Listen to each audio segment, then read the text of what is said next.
Lorsque nous célébrons la messe, nous ne faisons pas une représentation de la scène. Non, ce n'est pas une représentation, mais quelque chose d'autre. C'est la scène elle-même.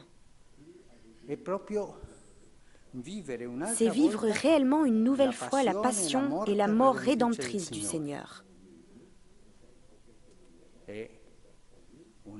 C'est une théophanie. Le Seigneur est présent sur l'autel pour être offert au Père pour le salut du monde.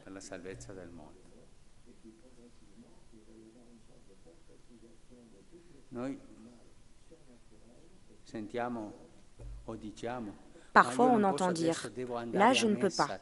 Je dois aller à la messe, je dois aller suivre la messe. » Non, on ne suit pas la messe, on y participe. On participe à cette théophanie, à ce mystère de la présence de Dieu parmi nous. Et ce n'est pas la même chose, par exemple, que la crèche vivante que nous organisons dans les paroisses à Noël, ou le chemin de croix que nous faisons pendant la Semaine Sainte.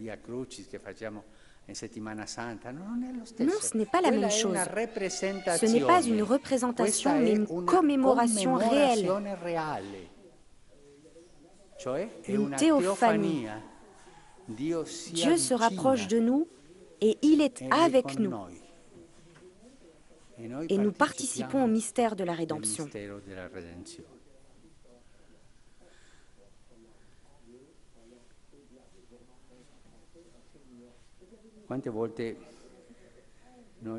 Combien de fois comptons-nous les minutes?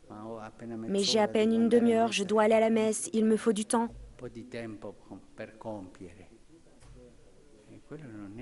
Ce n'est pas vraiment l'attitude que demande la liturgie.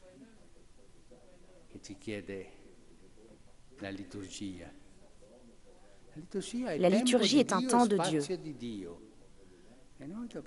C'est l'espace de Dieu et nous devons nous y fondre dans ce temps de Dieu, dans cet espace de Dieu, et ne pas regarder la montre. La liturgie, c'est justement entrer dans le mystère de Dieu, se laisser porter par le mystère et être dans le mystère.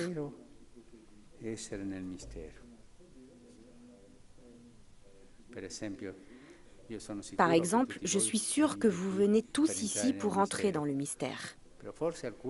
Mais peut-être que quelqu'un se dit « Ah, je dois aller à la messe à Sainte-Marthe parce que c'est dans le voyage touristique de Rome. Il est prévu une visite au pape à Sainte-Marthe tous les matins. C'est un lieu touristique, non ?»